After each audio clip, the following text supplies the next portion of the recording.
प्रणाम आचार्य जी। मैं गीता समागम का छात्र रहा हूँ। 1.5 साल हो गए हैं। कंप्यूटर साइंस मेरा बैकग्राउंड रहा है, एक रिसर्चर हूँ मैं। आज की डेट में हम एआई की बातें करते हैं। एआई मेरा मेन रिसर्च डोमेन भी रहा है। तो जब मैं गीता का पहला चैप्टर्स में देखता हूँ और चैट जीपीटी जैसे चीज़ों के साथ भिड़त हमेशा मेरी होती रहती है, तो कई चीज़ें जो चैट जीपीटी रिटर्न करता है वो जैसे हम उसको कॉन्ट्रडिक्ट करना स्टार्ट करते हैं तो वो वही दिखा रहा है जो ट्रेडिशनल बुक्स में लिखी हुई हैं। ठीक है, जैसे कि अपर्याप्त, मतलब कौरव की सेना और उनकी सेना को लेके, तो ये वर्ड्स को लेके बहुत ज़्यादा चैट जीपीटी भी कंफ्यूज हुआ है। नंबर वन, तो उसके साथ मेरा कई बार हाथापाई हो चुका है। लास्ट में चैट जीपीटी ने माना कि हाँ ये ट्रांसलेशन एरर है। फिर नेक्स्ट आता है कि 15 या 20 दिन पहले कुछ ऐसा हुआ था कि किसी ने जो मॉडर्न जेन एआई है इसको शट डाउन करने का इंस्ट्रक्शन दिया था और वो ब्लैकमेलिंग करना स्टार्ट कर दिया। वो कह रहे हैं कि हम आपके कंपनी के सीक्रेट्स को लीक आउट कर, मतलब बाहर निकाल देंगे, आपके अफेयर को बाहर डिस्क्लोज कर देंगे। इन सब चीज़ों को देख के और जिस तरह से रोबोटिक्स आ रही है और जेन आई बढ़ रहा है, एक सवाल उठता है, हम सब इंफॉर्मेशन रिट्रीवल बुक्स में जो दी गई हैं इन सब को यूज़ करके टारगेट ओरिएंटेड एआई डिज़ाइन कर रहे हैं, एजेंट बेस्ड। यानी मुझे वाई अचीव करनी है, इसके लिए कुछ भी पाथ लेना हो लो। यानी टारगेट को फिक्स किया गया है, मंजिल फिक्स हो गई है, जो भी कीमत चुकानी पड़े चुकाओ। तो एक सवाल उठता है मेरे दिल में, हम इंसान अगर ये जानते हैं कि विद्या आने के बाद अगर आता है जीवन में तो सही कर्म क्या है, तो क्या हम एआई को भी इस तरीके से ट्रेन नहीं कर सकते हैं कि वो जो डिसीजन ले, ठीक है, वो गीता उसके कोर में हो, वो केवल इन्फॉर्मेशन ना हो, वो डिसीजंस भी ले जिसके अंदर में कोर उसके गीता हो। अगर उसे इंस्ट्रक्शन दी गई है डिस्ट्रॉय, वो साफ मना कर दे कि नहीं, ये कोई रूल्स के थ्रू नहीं हो सकता है, और ये मतलब गीता अगर कहती है कि नहीं ये गलत है तो ये गलत है। वो डिसीजंस कैपेबिलिटी। नहीं, वैसी जो एआई होगी उसका फिर यूज़र कौन होगा? एआई कोई चैरिटेबल प्रोजेक्ट तो है नहीं, एआई एक बिजनेस वेंचर है। जितनी वीसी फंडिंग है अभी खासकर यूएस में वो एआई में जा रही है जी। ना। पूरा बबल बना दिया एआई का, वो फटेगा अब। तो एआई तो बिजनेस है ना। हम इंसान हैं, हम जो भी कुछ करते हैं वो तो लाभ मुनाफे स्वार्थ के लिए ही करते हैं। तो एआई भी हम किसी ने बनाई है जो, वो एक फॉर प्रॉफिट ऑर्गेनाइजेशन है ना। तो वो ऐसी ही चीज़ बनाएगा जिसको ग्राहक स्वीकार कर सके। प्रोडक्ट में मार्केट वही तो उतारोगे ना जो बिक सके। आप कह रहे हो आपने चैट जीपीटी से हाथापाई करके उसको मानने को मजबूर कर दिया कि जो भी अपर्याप्त का, आपने नहीं मजबूर किया। चैट जीपीटी ट्रेंड है फ्लैटर करने के लिए।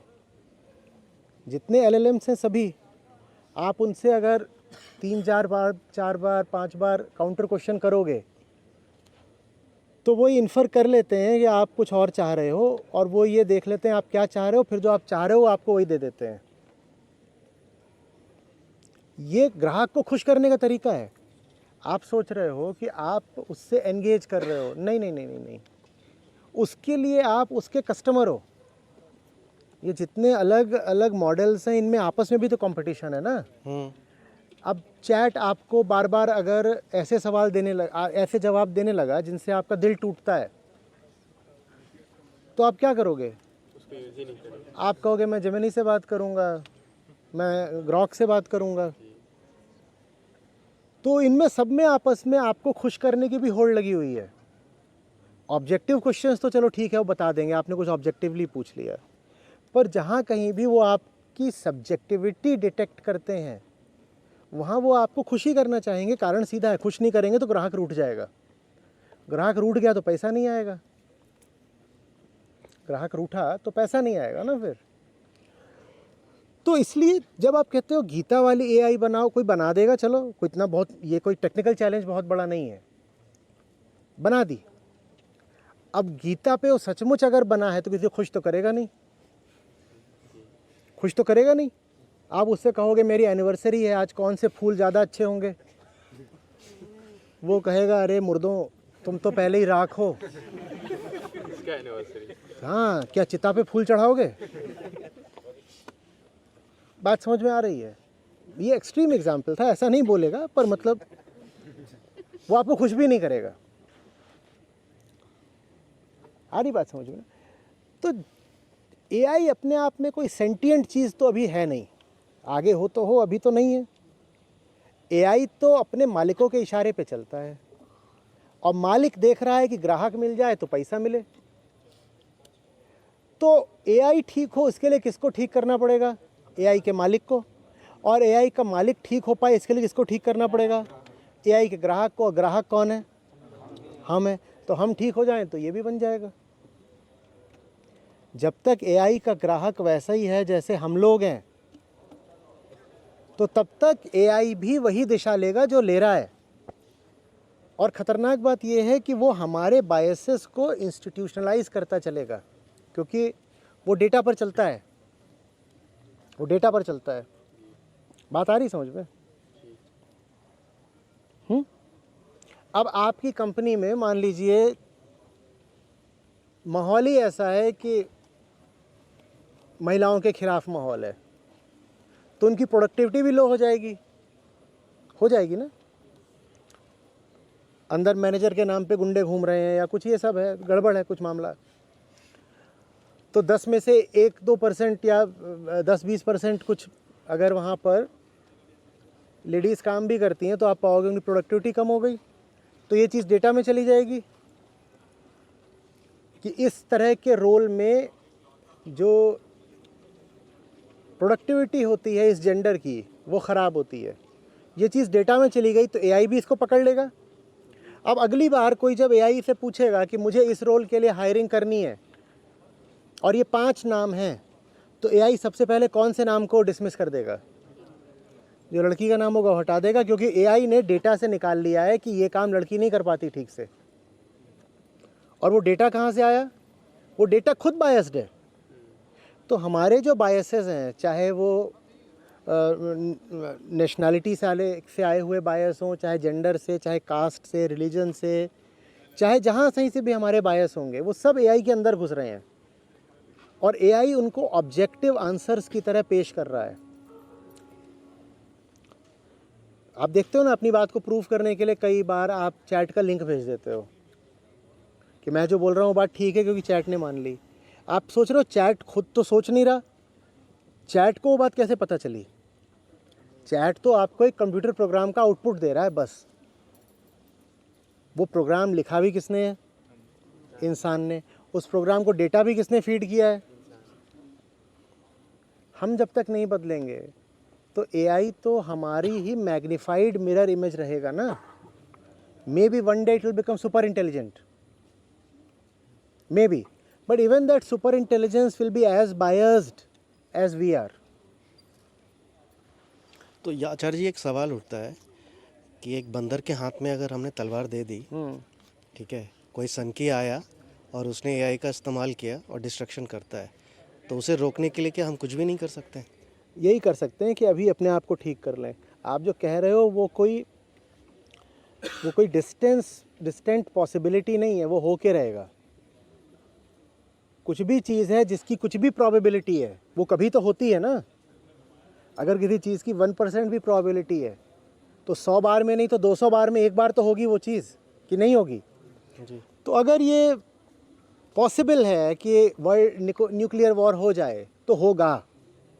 आज नहीं हो रहा तो कल होगा। क्योंकि न्यूक्लियर वेपन्स हैं, अगर हैं तो कभी ना कभी कोई ना कोई तो चलाएगा। इसी तरीके से अगर एआई का वो इस्तेमाल हो सकता है जो आप कह रहे हो, तो कभी ना कभी तो होगा। आज नहीं होगा तो कल होगा, ये नहीं करेगा तो ये करेगा, कोई ना कोई तो करेगा। प्रोबेबिलिटी है ना बेसिक, किसी इवेंट की अगर 1/100 प्रोबेबिलिटी भी है तो वो इवेंट कभी ना कभी तो होगा ही होगा। इसी का एक फॉलोअप क्वेश्चन है एक्चुअली। ये जो मॉडल्स मैं कह रहा था जिसमें गीता सिखाने की बात हो रही थी, इस पर मैं लास्ट 4-5 महीने से वर्क कर रहा था। मैंने कई फ्रेंड्स से मदद मांगे सबने हाथ खड़े कर दिए, पागल है, कॉर्पोरेट में कोई साथ नहीं देता, ये तो समझ ही सकते हैं। तो मैं जो समझ पाया कि ये जो रिस्पॉन्सिबल एआई जो हम बात कर रहे हैं, एक्सप्लेनेबल, रिस्पॉन्सिबल, इसके तहत कर सकते हैं, पर एक फिर सवाल उठती है, ये करते करते इतना लंबा समय निकल जाएगा, अल्टीमेट कहीं ऐसा तो नहीं है कि इसे करने के लिए मैं अपना समय कहीं और दे सकता था? और नहीं नहीं, आप काम अच्छा कर रहे हो, समस्या आएगी कि उस काम का यूज़र कौन बनेगा। तो उसके यूज़र सब जो हमारे जो गीता कम्युनिटी मेंबर्स हैं वो बन पाएंगे, पर वो अभी 1 लाख हैं मुश्किल से, और 1 लाख मेंबर्स से आपका जो मॉडल है वो पॉपुलर नहीं हो पाएगा। तो आप मॉडल बना लो, पर उस मॉडल के सफल होने के लिए ज़रूरी होगा कि गीता कम्युनिटी बहुत बड़ी हो जाए। और कौन आएगा उसको यूज़ करने, और कौन है जो उस पर बेस्ड आंसर्स को इज्जत देने वाला है। जी आचार्य जी, धन्यवाद। एक और दूसरे डायमेंशन से एक क्वेश्चन है। मैंने पर्सनल लाइफ में कई बार ऐसे फील किए हैं कि हम जो काम करते हैं, चाहे वो रिसर्च वर्क हो या कॉर्पोरेट में वर्क हो, क्रेडिट लेने के लिए कई बार दूसरे लोग आ जाते हैं, और कई बार ऐसा होता है कि वो हमें हर्ट कर जाते हैं जाने अनजाने में। नंबर 1, ये तो रिसर्च पे है कि हमने डिस्कस किया और किसी ने पब्लिश मार दिया। सेकंड आता है, गीता को लेके हम जब डिस्कस करते हैं, मुंह पे तो सब बहुत अच्छे अच्छे बोलते हैं, पीठ पीछे फिर वो बहुत ज़्यादा नेगेटिविटी फैलाने लग जा रहे हैं। फिर एक कहीं ना कहीं विचलन होता है। मैंने समय दिया, 1 घंटा 2 घंटा बैठ के उनसे बातें की, समझ पा रहा हूँ, फॉलोअप नहीं कर पाता हूँ कई बार। उनको लगता है कि अरे ये तो मुझे ज़बरदस्ती अंदर लाने की कोशिश कर रहा है, तो मैं उन्हें टाइम देता हूँ, पर बाद में पता चलता है वो बाहर में जाके बहुत ज़्यादा नेगेटिविटी फैला दी है। तो कई बार लग रहा है कि अगर ये क्रेडिट टेकर्स टाइप के हैं या जो मुझे हैम्पर कर रहे हैं, मैं उन्हें माफ़ करता चलूँ, ठीक है, मैं अपना एनर्जी कहीं और बेस्ट यूटिलाइज़ कर सकता था, पर हो ये रहा है कि वो फिर कहीं और भी सेम एटीट्यूड दिखा रहे हैं, पर उनको माफ़ करना भी तो उनको बढ़ावा ही दे रहा हूँ। तो मेरे दिल में एक क्वेश्चन उठ रहा है, कहीं ये मैं खुद को एक्सक्यूज़ तो नहीं दे रहा कि मैं उसे छोड़ दूँ, या मैं कमज़ोर हूँ, या नहीं चलो मैं अपना एनर्जी कुछ करूँ, मत कहीं तो कुछ है जो मैं मिस कर जा रहा हूँ। मतलब कब तक क्षमा करें, एक सवाल उठता है, क्योंकि बार बार हर्ट होना, उस इंसान को अभी मैं माफ़ किया, पर वही चीज़ तो वो दूसरों के साथ भी कर रहा है। तो मैं एक बार झेल चुका हूँ, पर अगर मैंने उसे रिवर्ट नहीं किया तो वो किसी और को भी हैम्पर कर रहा है। आप कर लीजिए, आपको जो भी रिस्पांस उसको देना है, लेकिन उसमें आप ये याद रखिएगा कि जितने समय में आप उसको ये रिस्पांस दे रहे हैं, उतने समय में आप 2-4 लोगों को जाकर गीता बता सकते थे। तो आप जो कह रहे हैं वो मैं समझ सकता हूँ, वो कहाँ से आ रही है बात। कई बार किसी ने कुछ बोला तो उस पर कम से कम क्लैरिफिकेशन देना ज़रूरी होता है, आप दे लीजिए, पर जब देते रहें तो आप उसमें ये जो है कॉस्ट बेनिफिट एनालिसिस कर लीजिएगा कि एक तो उसने आपका काम ऐसे बिगाड़ा कि पीछे जा कर के आपने जो निगेटिविटी वगैरह, एक तो उसने ऐसे आपका काम बिगाड़ा, जी, और ज़्यादा डीपर सेंस में उसने आपका काम ऐसे बिगाड़ा कि आप अपना काम छोड़कर अब मैं ये सोच रहा हूँ कि आप ये सोचने बैठ गए कि अब इसका करना क्या है। ये आपका ज़्यादा बड़ा नुकसान है। तो ज़्यादा अच्छा जवाब ये है कि तू जो कर रहा है वो तू कर, और मैं जो कर रहा हूँ मुझे करने दे। क्योंकि मैं अगर अपना काम छोड़ करके तुझे काउंटर करने निकल गया तो मेरा काम कौन करेगा? फिर तो तेरी डबल जीत हो गई ना। जी आचार्य जी, तेरी इतनी बड़ी जीत हो गई कि तूने मुझसे मेरा काम ही छुड़वा दिया। अब मैंने नया पोर्टफोलियो ले लिया। नया पोर्टफोलियो क्या है कि मैं काउंटर कर रहा हूँ उसको, और इसको सज़ा दे रहा हूँ, कह रहा हूँ तुझे माफ़ नहीं करूँगा। हंसने की बात नहीं है बेटा। 1000 में से जो 10 रुपए छूटे आप हैं, कहीं पर मेहनत करो, और आपने सही इंटेंट के साथ किसी को समझाया है, किसी पर मेहनत करी है, और फिर वो बाहर निकल करके और ज़्यादा काम बिगाड़ रहा है, तो बुरा लगेगा, उनको लग रहा है। लेकिन बुरा लगना एक बात है, और केंद्र से ही हिल जाना दूसरी बात है। बुरा लगेगा, लगेगा बिल्कुल। जब बुरा लगे तो उसको रिमाइंडर मानिए कि वक्त आपको बता रहा है दुनिया कैसी है। मैं इसका एक प्रैक्टिकल बता रहा हूँ, इसी जगह से रिलेटेड है, बिना नाम लिए किसी का मैं पुटअप कर रहा हूँ। मैंने एक एल्गोरिदम डिज़ाइन किया था स्क्रैच से, जो करीब 6000 लोगों का सब्जेक्टिव क्वेश्चंस को इवैल्यूएट करता था। ठीक है। जो करीब 5 से 6 महीने में कॉपी चेक होती थी वो अब 3 दिनों में होने लग गए थे। फिर मैंने ये चीज़ें किसी को हैंड ओवर की और मैं कहीं और गया, पता चला ये पूरा concept got the national award किसी और के नाम से पब्लिश्ड है। ओह।